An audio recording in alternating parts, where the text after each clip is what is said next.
This is a full-length review of a Manix 2XL by Spyderco. This is actually the second Spyderco that I had ever purchased. The first one I had bought was actually back in the late 1990s. I think it was around 99. And it was a smaller Spyderco. I think they called it the Standard. Came with a fully serrated blade and black G10 handle scales. And I'd carried that for years, but then when they came out with the Manix 2XL, like I've said before in other videos, I tend to prefer a larger pocket knife for EDC. So I saw this one, I liked the blade shape, I liked the design of the knife, so I picked one up. It was really my first, I guess you could say, more expensive Spyderco purchase. And when I initially got this knife, I really liked it and enjoyed it. But over time carrying it, I will say that there were a few things that have basically bumped this thing out of my rotation for EDC. I still like the knife. I don't want to give across that impression that I don't. But I want to go over just some of the features of this knife and kind of what my thoughts are on it and whether or not it makes a good EDC. So again, this is the Spyderco Manix 2XL. This is a larger knife. Just to kind of immediately jump into some size comparisons, probably one of my favorite Spyderco knives is the Paramilitary 2. So you can see there that when you kind of line these things up, the Manix 2XL is significantly larger than the Paramilitary 2. Also, Benchmade Griptilian. And when you look at it just lengthwise, it's not a huge difference, but I can tell you just the feel of this knife in the hand and in the pocket. The Manix 2XL just seems like a much larger knife than either of these other two knives. And then a knife that's maybe a little closer in size comparison. Of course, Cold Steel is known for making larger pocket knives, and this is the Cold Steel Recon 1. So I think you're a little more comparable there. The Recon 1 is actually a little bit, I believe, just a little bit longer overall. Blade-wise, they're pretty close to the same length on the blade. Speaking of which, the Manix 2XL here has a blade that is 3.88 inches for the blade, and you can see that that's just under the 4-inch mark. I mean, you're right there at just about 4 inches. Overall length is just under 9 inches at 8.94, so you can just call it 9. And then your handle's just a little over 5 inches as well at 5.1. So those measurements are all the specs listed, and they do line up with what I got there on the ruler. So it is a rather large knife. Again, I have pretty big hands, and this thing fits my hand really well. Speaking of which, I'll just kind of jump into the ergonomics. That is one thing that I do like about this knife, is that it locks into my hand really well. Now, like I said, I have larger hands, but these finger grooves and swells, palm swell, and then the little bit of a hook that they have here on the end of this handle, it just really locks that knife into the hand. And then you have this swell here for your thumb on the thumb ramp with some really aggressive jumping on the back, locks your thumb right in place, and that's one of the most secure grips on a folding pocket knife, probably of any of the ones that I own. It does feel really good in the hand. The one thing that I would say ergonomically you could say they could improve on is it is just completely flat on the sides. So maybe some swells there or a little bit of contour there would give you a slightly better feeling grip, but as far as a secure grip, this thing's not going anywhere. And they made sure of that. They included jumping in the actual handle, the liners in the handle scales there. You can see the stainless steel liners have jumping right there, and that actually protrudes past the scales. So you get that texture right there, as well as the jumping on the spine.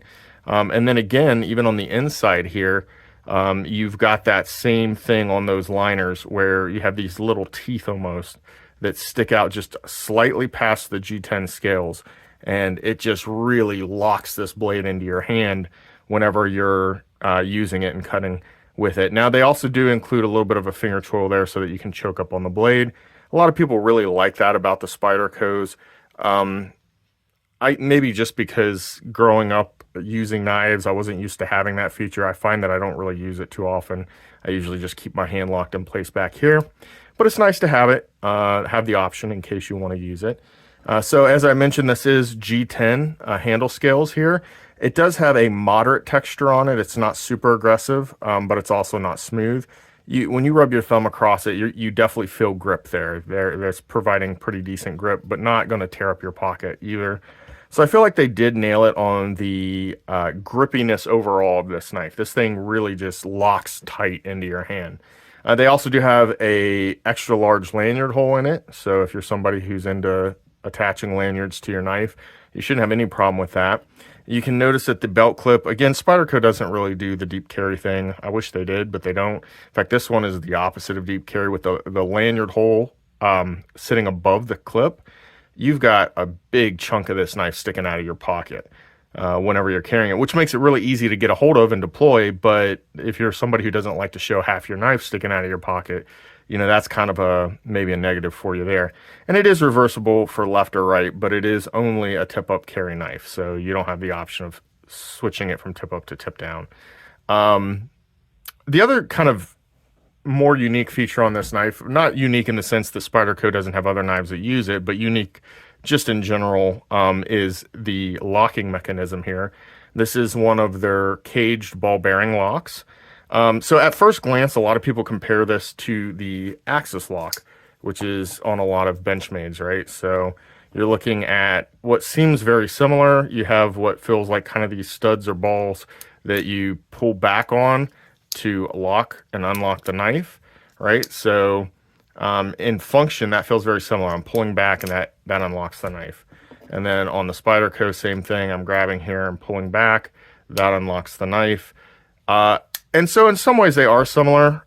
In the case of the Axis lock, you actually kind of have in essence, that is a bar right there that is going through on either side. That's one full bar that has what they call an omega spring, which they call it that because it's shaped like the omega sign. And that spring just puts tension constantly against this bar trying to push it this direction.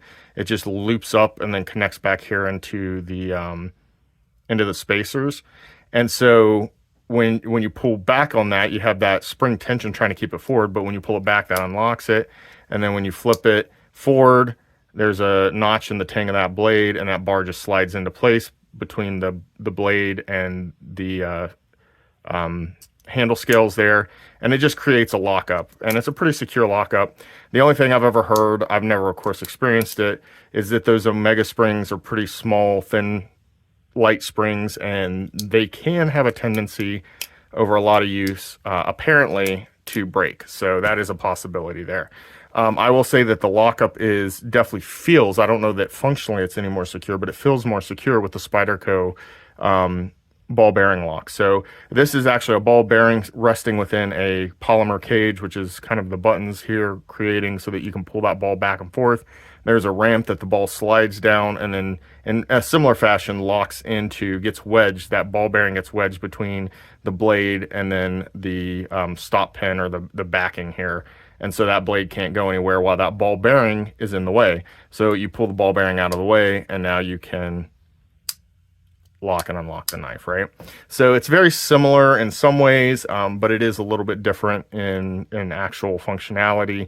A lot of people really struggle, and I remember I've had this knife so long now that I almost forgot that this was the case, but I know other people have complained about how stiff these ball bearing locks on the Spydercos can be, especially until you get them broken in.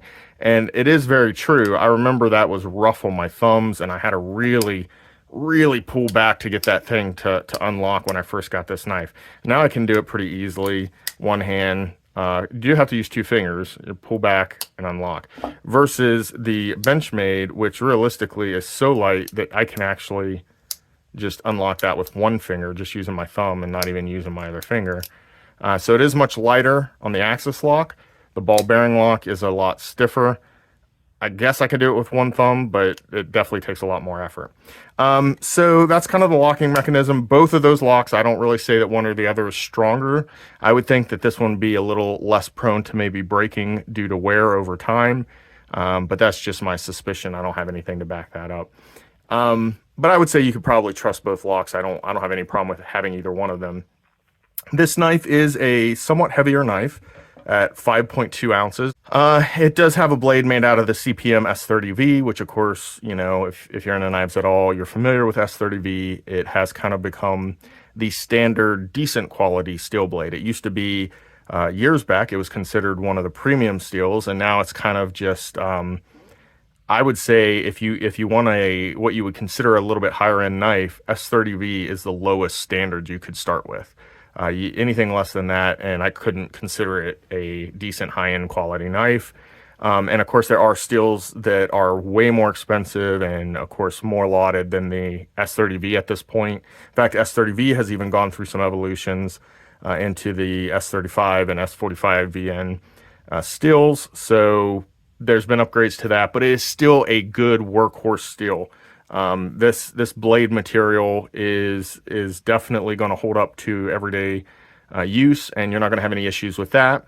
So it's a good steel. I do have to say that when I see some of the Spydercos nowadays that are still coming out with that, and they still want to charge such a premium price, it scares me off. I'm not willing to pay, you know, a couple $100s for a knife with S30V in it anymore.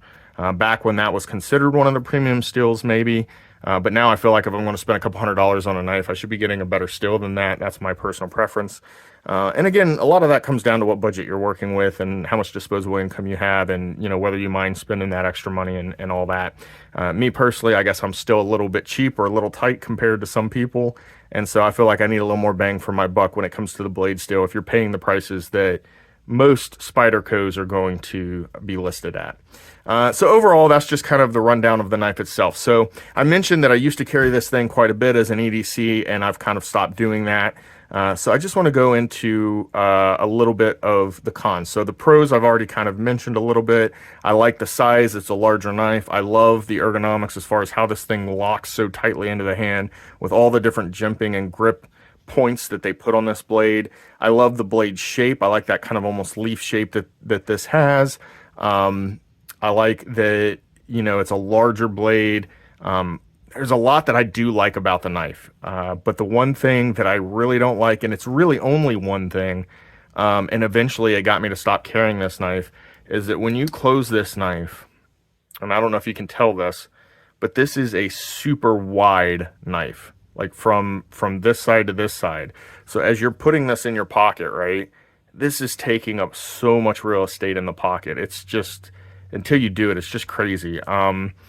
And it got to the point, like I said, I do have large hands, so when I would try to put my hand in my pocket to get anything out, like car keys or anything like that, I almost couldn't get my hand into my pocket because of this knife. It's just taking up so much real estate. And it became such an inconvenience that I eventually just stopped using the knife altogether as far as an EDC. And it seems odd to say that because, I mean, when I carry, you know, you put like the Recon next to it. That seems honestly like basically the same thing, like, right? It's the same width and everything. But I never got that feeling for some reason with the Recon. And I can't really explain it. You know, obviously the Benchmade's significantly less, and the paramilitary is too. And I won't say that I didn't get that to some degree with the Recon. In fact, I found that the Recon, I don't often carry in my pocket. When I do carry it, it actually ends up in my waistband, which is a lot less of a problem for a wider knife. Don't know why I've never tried that with the Spyderco. This one I just always wanted to carry in the pocket, and it just took up so much room that I eventually swapped it out and started carrying like my paramilitary 2 instead, or the Griptilian, or one of the other mini knives that I carry sometimes, Civivis or other things like that I might carry. So it wasn't ever anything that I made up my mind like, okay, I can't take this anymore, I'm going to stop doing this. It's just gradually over time, I found that this thing was taking up a lot less time in my pocket.